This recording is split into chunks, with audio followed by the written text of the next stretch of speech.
The lights on the bridge of the Earth exploration vessel Audacity dimmed as Captain Lisa Harmon leaned forward in her chair. The anomaly had appeared 3 days ago at the edge of the solar system, beyond Pluto's orbit. No one knew what it was, but it didn't match any known natural phenomenon. "Dr. Martinez, what are we looking at?" Lisa asked, her eyes fixed on the main screen. Paul Martinez adjusted his glasses and studied the data flowing across his terminal. "It's artificial, Captain. The energy signature is too regular to be natural. And it's watching us." Communications specialist Olivia Wright turned from her station. "Captain, I'm detecting a signal pattern. It's not random. There's definitely intent behind it." Lisa nodded. "Approach vector, Mr. Reed. Nice and slow." The Audacity glided forward through the emptiness of space. Humanity had only begun serious exploration beyond Mars in the last decade. The Audacity was the newest ship in Earth's small fleet, designed to investigate the outer reaches of the solar system. No one had expected to find signs of intelligent life. "The object is changing," Paul said suddenly. "It's unfolding." On the screen, what had appeared to be a metallic sphere about 2 meters across was transforming. It expanded, panels sliding outward, antennas extending like the petals of a flower. "It's beautiful," Olivia whispered. "And dangerous," Lisa added. "Full stop. Let's see what it does." The probe, because that's clearly what it was, stabilized its new form and then emitted a pulse of blue light that washed over the Audacity. "We've been scanned," Paul reported. "Very thoroughly." "Captain," Olivia called, her voice tense. "I'm receiving a transmission. It's in English." Lisa straightened in her chair. On speakers. A voice filled the bridge, smooth and precise, but with an odd cadence that made it clearly non-human. "Vessel of species designation human, you have entered the sovereign territory of the Galactic Empire. Identify your purpose and prepare for inspection." Silence fell across the bridge. Lisa exchanged glances with her officers before responding. "This is Captain Lisa Harmon of the Earth exploration vessel Audacity. We are on a peaceful mission of exploration within our own solar system. We were unaware of any territorial claims in this region." There was a pause before the voice replied.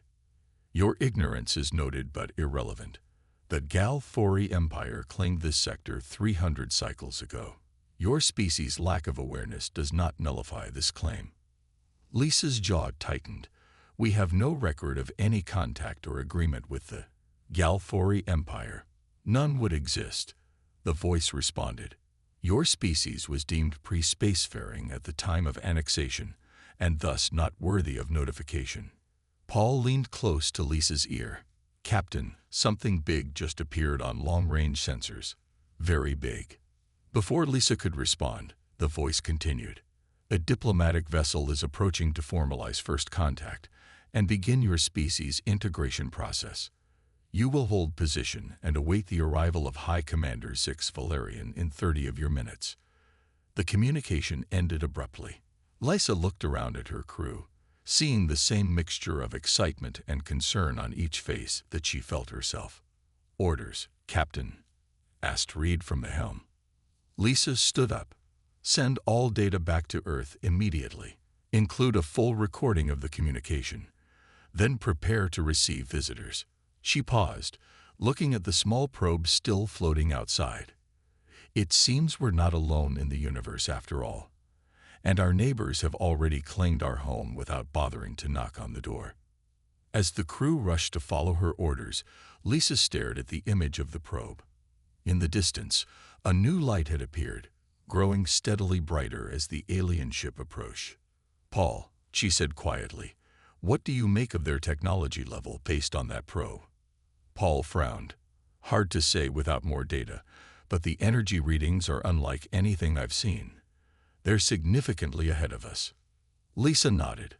"That's what I thought. Let's hope they're peaceful." The bridge fell silent as they watched the approaching light, now resolving into the shape of an enormous vessel, that made the Audacity look like a rowboat beside an aircraft carrier. First contact had arrived, and humanity wasn't being asked to shake hands.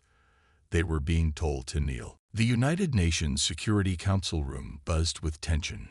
On every screen, the recorded message from Captain Lisa Harmon played, showing the massive alien ship that dwarfed the Audacity. Representatives from every major nation sat in stunned silence as the recording ended. "They're giving us 30 days, said Defense Secretary William Collins, breaking the silence. His face was grim as he stood up. 30 days to prepare for assimilation into their empire. We need to mobilize every military asset we have." UN Secretary General Rosa Martinez shook her head. "Our most advanced weapons would be useless against a civilization capable of interstellar travel. So we just surrender." William's voice rose. "Become slaves to alien overlords." Diplomatic advisor Grace Taylor raised her hand.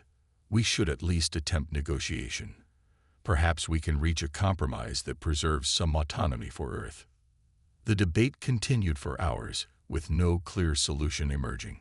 Fear was spreading across the world as news of the alien contact leaked despite government efforts to control the information. Meanwhile, in a small research lab in Boulder, Colorado, engineer Nathan Rodriguez stared at the data from the Audacity's encounter. He hadn't slept in 24 hours, but excitement kept him wide awake. "Samantha, look at this," he called to his colleague. Dr. Samantha Keller looked up from her computer. Her red hair was tied in a messy bun, and empty coffee cups littered her desk. She walked over to Nathan's workstation. "The energy readings from the alien probe," Nathan said, pointing to his screen. "They're using a completely different approach to physics than we are, but it's not more advanced, just different." Samantha leaned closer. "That can't be right. They have interstellar travel." "Yes, but their method is incredibly inefficient." Nathan pulled up another set of calculations. "Look at the waste energy. It's like comparing a steam engine to a modern electric motor. They have bigger engines, but the fundamental design is old." Samantha's eyes widened as she studied the data. "If you're right, then our theoretical work on quantum field manipulation could be decades ahead of theirs," Nathan finished. "They're using brute force where we've been developing finesse." 3 days later, Nathan and Samantha stood nervously before the Security Council. They weren't politicians or diplomats, just scientists with an unusual theory and a strange proposal.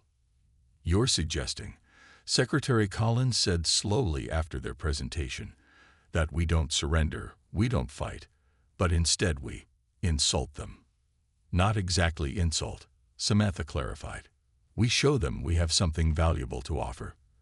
Their technology is impressive in scale, but inefficient in design. We can demonstrate a completely different approach." "They might just obliterate us for our arrogance," Grace Taylor pointed out. Nathan shook his head. "If they wanted to destroy us, they wouldn't have bothered with a 30-day notice. They're following protocols, rules. They expect us to be awed and intimidated. What if we surprise them instead?" The room fell silent as everyone considered the outlandish proposal.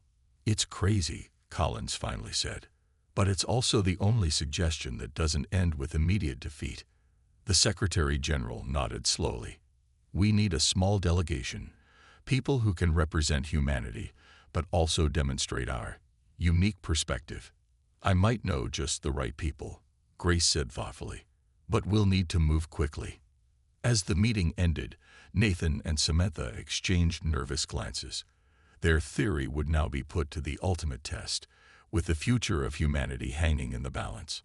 Outside the UN building, normal life continued.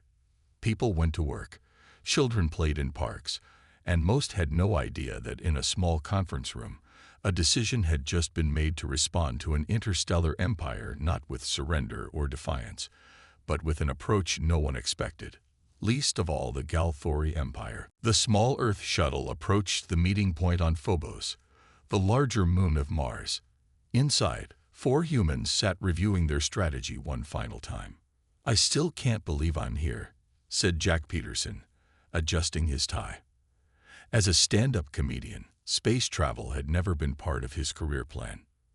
"You know I'm not actually a diplomat, right?" Across from him, diplomat Eric Richardson smiled. "That's exactly why you're here, Jack. We need someone who can think on their feet, and someone who can break tension with humor," added Dr. Alicia Montgomery, the cultural anthropologist. She looked out the window at the dusty surface of Phobos.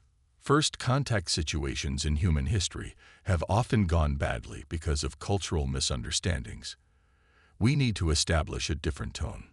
The fourth member of their unusual delegation, theoretical physicist Dr. Daniel Warren, barely looked up from his tablet. "The math checks out. Nathan and Samantha's calculations are sound.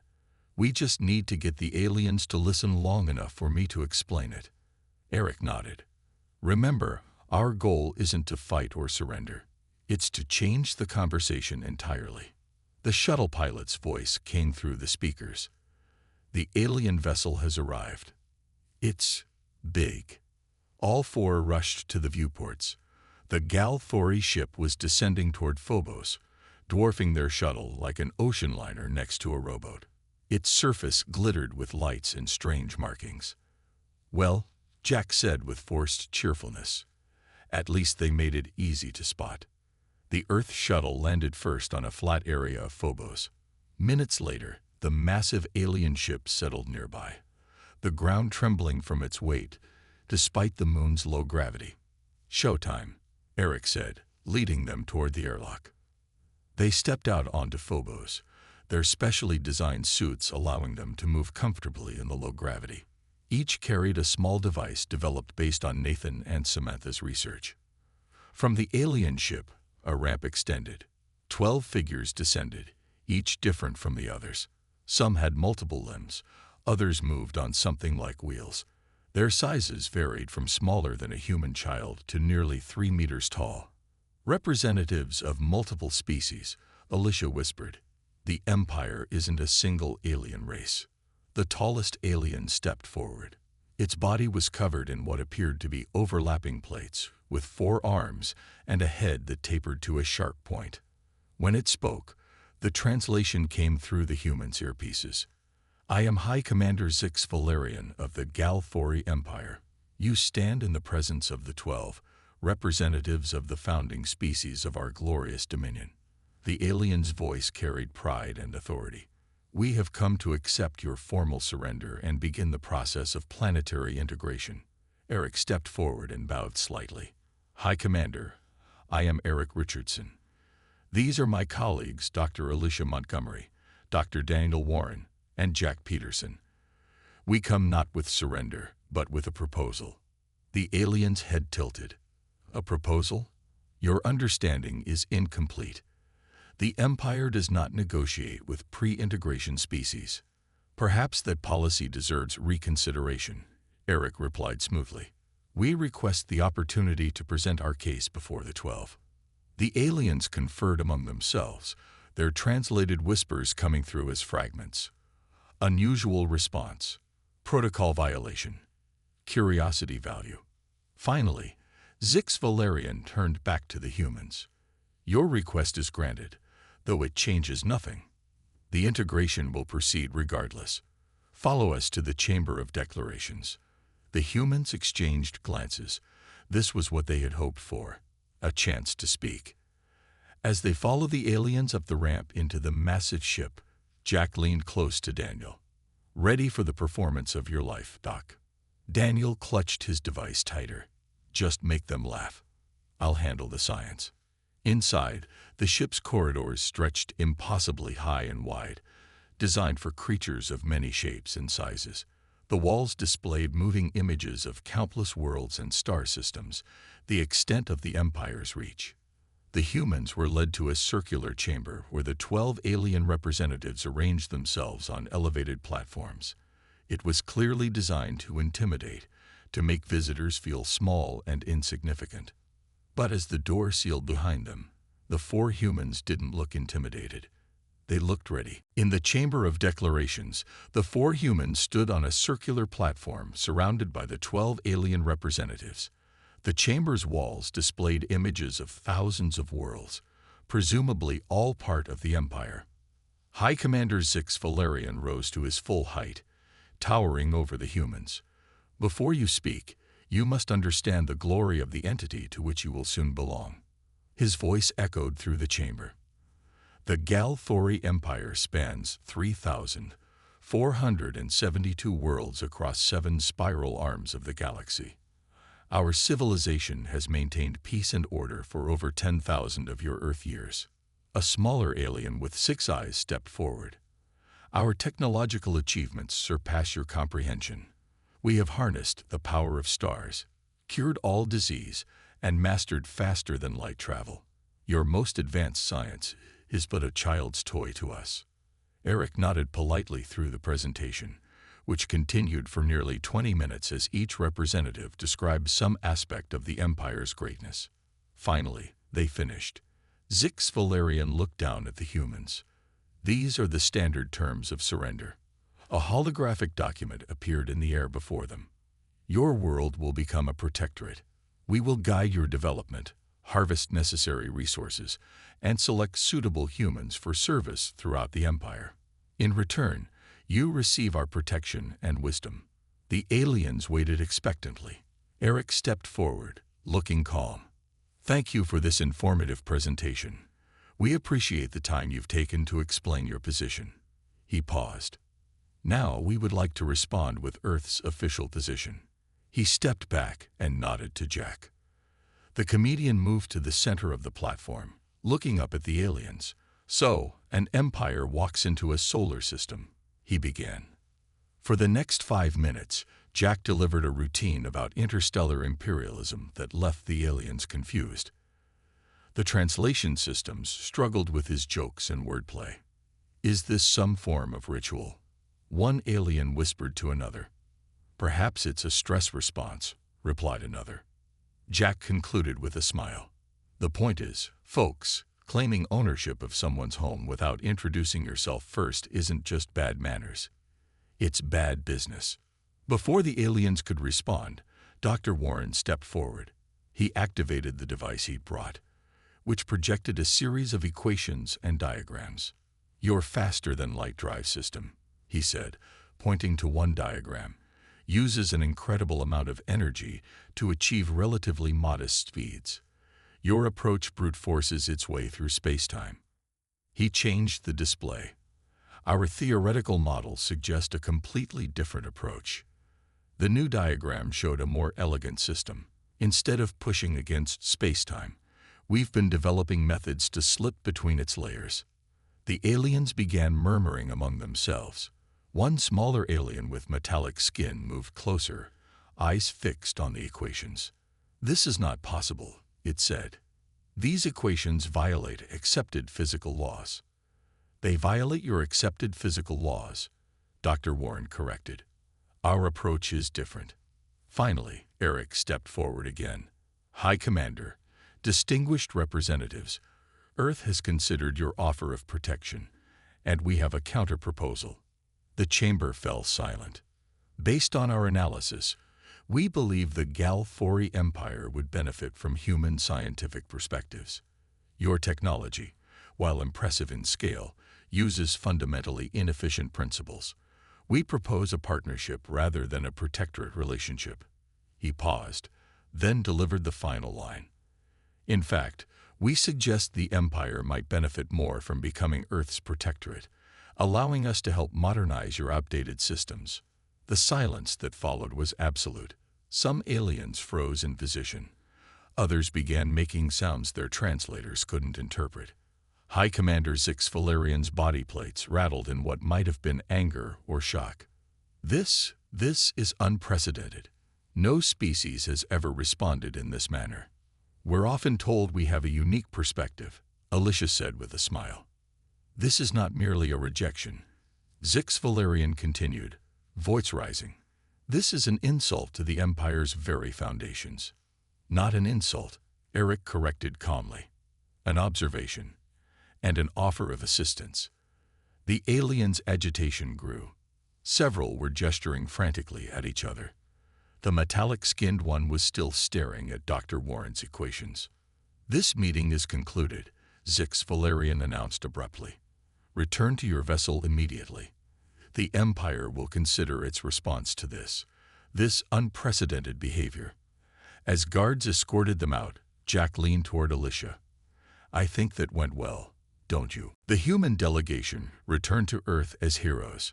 News of their bold response spread worldwide, and for the first time since first contact, people began to feel something other than fear.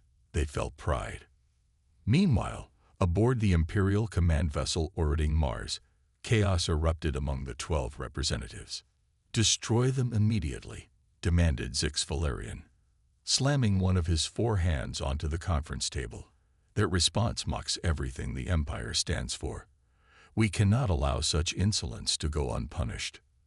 The reptilian representative, Shastar, hissed in disagreement. "We have protocols for integration. Destruction is only authorized after proper procedures. Did you not hear them?" Zix Valerian's voice rose. "These primitives suggested we become their protectorate. In 10,000 years, no species has ever dared such an insult."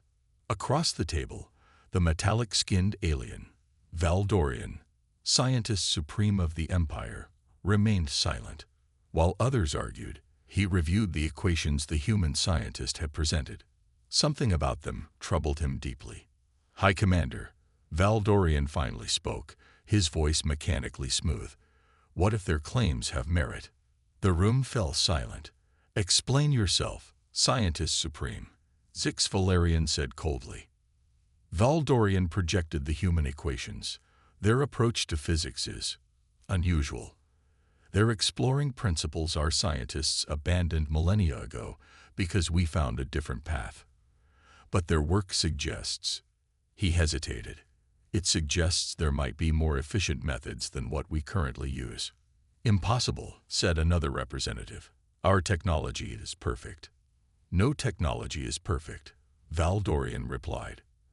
"And we haven't made significant advances in propulsion theory in over 2,000 years. We've simply built bigger, more powerful versions of the same designs." On Earth, the United Nations Security Council met continuously.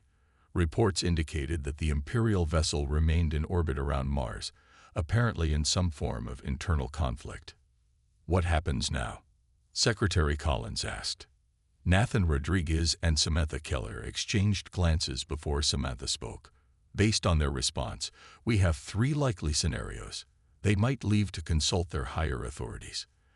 They might attack immediately to make an example of us, or they might try to learn more about our technology." "And which do you think is most likely?" asked the Secretary General. "I'm betting on the third option," Nathan said. "The Empire has existed for thousands of years. Organizations that old don't survive by ignoring new ideas, even if their first reaction is rejection." His words proved prophetic. That evening, a small, unmarked ship entered Earth orbit and transmitted a message directly to the United Nations. It was from Valdorian, requesting a private meeting with Earth's scientists. The message was intercepted by Imperial intelligence. Within hours, High Commander Zix Valerian issued a galaxy-wide announcement declaring Earth a disruptive influence requiring immediate containment. He ordered a battle fleet to Earth to demonstrate the Empire's power and force humanity's compliance. When Earth intercepted this transmission, panic briefly returned. But in labs and government offices around the world, a different sentiment was growing. Humans had faced existential threats before, from nature, from each other, and now from the stars. But humanity's greatest strength wasn't its weapons or even its technology. "They expect us to cower now," Dr. Martins said to Captain Harmon as they watched reports of the approaching fleet. "They think we'll reconsider our position when faced with their military might." Lisa smiled slightly. "Then they really don't understand humans at all, do they?" Across Earth, nations that had been enemies for decades found themselves working together. Scientists shared research that had previously been classified.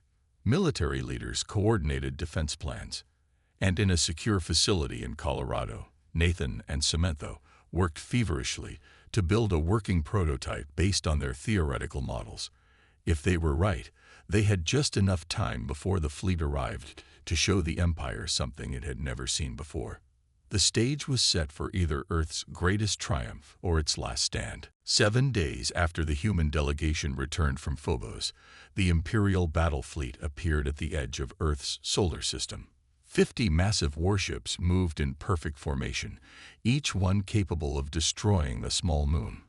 Humanity watched the approaching fleet on every screen and device. But instead of mass panic, something unexpected happened. People around the world began organizing impromptu parties and celebrations. Are they not aware of their situation? Asked Zix Valerian from the command ship, watching broadcasts from Earth. Do they not understand what is coming? Streets filled with dancing people. Music played in town squares. Children released colorful balloons into the sky with messages of peace and jokes about the Empire attached to them. Every transmission from Earth carried the same message. We welcome the Imperial fleet and invite them to join our celebration of new galactic friendships. Zix Valerian was furious. They mock us even now. Prepare the demonstration. We will target one of their uninhabited moons. As the fleet crossed the orbit of Neptune, a single small Earth vessel rose to meet them. It was unarmed and carried only 2 people, Captain Frank Morrison and Lieutenant Susan Kelly. Imperial Fleet, this is Earth Vessel Friendship, Frank transmitted. We bring gifts as a token of goodwill. Gifts. Zix Valerian almost laughed. Bring them aboard. Let us see these gifts before we demonstrate our power. The small ship docked with the command vessel. Frank and Susan were escorted to the bridge, each carrying a simple metal box. High Commander, Frank said with a smile, Earth thanks you for coming all this way. We've brought technology demonstrations we thought might interest you. Zix Valerian gestured impatiently. Show us these trinkets, then witness the true power of the Empire. Susan opened her box first, revealing what looked like a small silver sphere. This is based on Dr. Warren's theoretical models. It creates a limited field that alters the relationship between mass and energy. She set it on the floor and activated it. The sphere rose and hovered, but that wasn't what caught everyone's attention. Within a 2-meter radius around the sphere, gravity seemed to function differently. Objects floated gently, and light bent in strange patterns. Interesting toy, Zix Valerian said dismissively, though several Imperial scientists had moved closer, their instruments scanning rapidly. Frank opened his box next. Inside was a clear cube containing what appeared to be swirling blue mist. This prototype demonstrates our approach to energy production. It harvests energy from the quantum field directly, without fuel. He activated it, and the cube began to glow brightly. The Imperial ship's sensors went wild, detecting energy output far greater than should be possible from something so small. Impossible, whispered one of the Imperial scientists, moving closer. This violates fundamental laws of conservation. Not violates, Susan corrected gently, just approaches them differently. Valdorian, who had been observing silently, stepped forward. These are remarkable achievements for a pre-integration species. Perhaps there is merit to further study before proceeding with standard protocols. Zix Valerian's patience had run out. Enough. These are clever tricks, nothing more. We came to demonstrate power, not to be impressed by toys. He turned to his weapons officer. Target Earth's moon. We will remove a small portion of it as a warning. The weapons powered up, massive energy cannons aimed at the distant moon. The firing sequence began. Nothing happened. Weapons malfunction, reported the confused officer. Systems are operational, but energy is dissipating somehow. All eyes turned to the glowing cube on Frank's palm. The blue mist inside was swirling faster now. Another interesting property of our quantum field manipulator, Frank explained calmly. It can selectively absorb certain types of energy discharges within its influence range, which we extended to cover your entire fleet before we arrived. Susan added with a smile. Silence fell across the bridge. The humans had not just insulted the Empire, they had neutralized its weapons without firing a shot. Perhaps, Frank suggested into the silence, we should continue these discussions in a more collaborative spirit. News of the confrontation between Earth and the Imperial fleet spread across the galaxy faster than any official report could be filed. Accounts varied. Some said humans had disabled an entire battle fleet with a device smaller than a food cube. Others claimed Earth possessed ancient technology from the pre-Empire era. Whatever the truth, 3 weeks after the standoff, 3 worlds at the Empire's outer boundaries sent messages to Earth requesting direct diplomatic contact, bypassing Imperial protocols entirely. In the Imperial capital, a vast space station orbiting a blue giant star, High Commander Zix Valerian faced the Imperial Council. "This situation is unprecedented," said the oldest council member, her translucent body glowing with displeasure. "In 10,000 years, no integration has gone so poorly." "The humans represent the systemic threat," Zix Valerian argued. "Their ideas are spreading. They question our technological foundations. They mock our traditions. They must be contained immediately." Across the chamber, Val Dorian stood with a group of Imperial scientists. Respectfully, High Commander, containment would be counterproductive. "We've begun analyzing their theoretical models. They have developed approaches our science overlooked millennia ago." "Science is not the issue." Zix Valerian's body plates rattled in anger. "Order is the issue. Structure. The Empire has maintained stability across thousands of worlds through clear hierarchy and rules. These humans disregard both." The council chamber erupted in argument. For the first time in living memory, there was open disagreement about how to proceed. On Earth, governments and scientists continued working together with new purpose. The prototype quantum field manipulators had exceeded all expectations. Smaller, more efficient designs were already being developed. But Earth's most powerful weapon wasn't its technology. It was information. "Keep broadcasting," instructed Grace Taylor during an emergency meeting. "Music, art, science discussions, cooking shows, everything. Especially comedy." Earth had begun transmitting its culture across space on all frequencies the Empire used. Shows explaining human scientific theories were particularly popular, especially those featuring Nathan and Samantha demonstrating experiments that violated Imperial scientific laws. Comedy programs hosted by Jack Peterson became underground sensations on dozens of worlds. His jokes about Imperial bureaucracy and the absurdity of claiming to own stars no one had visited were repeated in whispers throughout the Empire. The Imperial News Service tried to block these transmissions, calling them disruptive propaganda. But people throughout the Empire found ways to listen. On the boundary world Telix Prime, civilians gathered in public squares, repeating strange human phrases like, "That's what she said," and "Why did the chicken cross the road?" without fully understanding their meaning, but enjoying the forbidden nature of this alien humor. Back in the Imperial capital, Zix Valerian's patience had run out. He ordered a full quarantine of Earth's solar system. No communication, no travel, no exceptions.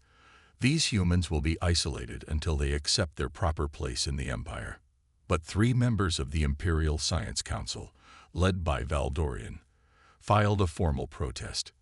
Isolation goes against the Empire's founding principles of knowledge sharing. They argued, Earth should be studied, not contained. When their protest was rejected, Val Dorian and 17 prominent scientists resigned their positions and announced they were traveling to Earth to learn from this unique species. It was the first mass resignation in Imperial history. Soon, ships from various worlds began appearing in Earth's solar system. Scientists, cultural observers, and ordinary citizens curious about the humans who had challenged the Empire. Earth welcomed them all, sharing knowledge freely and asking only that visitors share their own perspectives in return. In Imperial power centers, officials watched with growing alarm as centuries-old alliances showed signs of weakening. The Empire wasn't just facing a rebellion of weapons or territory. It was facing a rebellion of ideas. And against ideas, Even the mightiest warships proved ineffective. 6 months after first contact, the Galthori Empire sent a new delegation to Earth. This time, they arrived in a modest vessel with no weapons. The 12 representatives were not the original founding species, but newer members who had risen through merit rather than tradition.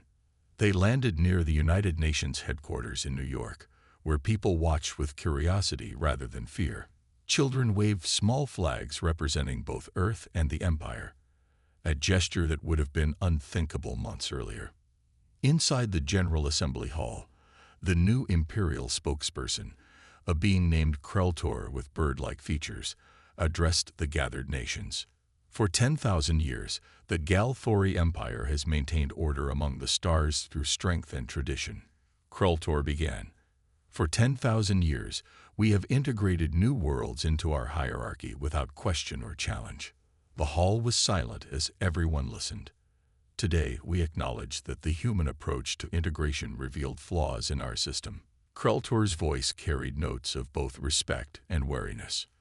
The Empire formally recognizes Earth as an independent entity and offers a treaty of mutual cooperation rather than conquest. Applause erupted throughout the hall. On screens worldwide, people celebrated this unexpected victory. When the noise subsided, Kreltor continued. The Empire itself is undergoing reformation. Many worlds are being granted greater autonomy. The Imperial Science Council is implementing new research protocols based on human collaborative methods. This news was even more surprising. Earth hadn't just avoided conquest, it had changed the Empire itself. Later that day, at a reception in the UN Gardens, Captain Lisa Harmon watched the Imperial delegates mingling with Earth representatives. Her crew from the Audacity stood nearby, still amazed by how far things had come since their first encounter with the alien probe. "I never expected to be here," Lisa said to Dr. Paul Martinez. "When we first spotted that probe, I thought we might be starting a war." Paul smiled. "Instead, we started a revolution, just not the kind anyone expected." Across the garden, Valdorian was deep in conversation with Nathan, Samantha, and Dr. Warren. Their combined research teams had already produced 3 major breakthroughs in quantum field manipulation that would revolutionize space travel. Jack Peterson had drawn a crowd of aliens who were listening intently as he explained the concept of stand-up comedy. Several were attempting to tell jokes of their own, with mixed results that created even more laughter. As the evening progressed, Kreltor approached Lisa. "You humans continue to surprise us," he said. "Most species would have either surrendered to our superior forces or attempted futile resistance. None have ever responded with humor and alternative physics." Lisa smiled. "We have a long history of facing seemingly impossible situations. Sometimes the best response isn't to fight head-on or give up, but to change the rules of the game entirely. An uncomfortable approach for an empire built on fixed rules," Kreltor admitted, "but perhaps a necessary one." The following week, in a formal ceremony aboard the orbiting Imperial diplomatic vessel, Captain Harmon and her crew were officially recognized as honored initiators of Galactic Reformation. It was a title created specifically for them, as nothing in Imperial protocol covered their unique role. During the ceremony, an Imperial cultural attaché asked Dr. Martinez how humans could respond with such confidence to a vastly superior force. Hall thought for a moment, then smiled. "We've been practicing being ridiculous in the face of overwhelming odds for our entire history. It's practically our specialty." Around them, humans and aliens from a dozen worlds laughed together, a sound that would have been inconceivable 6 months earlier. Earth had neither conquered nor been conquered. Instead, it had become the catalyst for a more diverse, innovative, and strangely humorous galactic community. And throughout the stars, beings whispered the bizarre, but somehow profound human saying, "Sometimes the best response to an empire is simply not taking it seriously."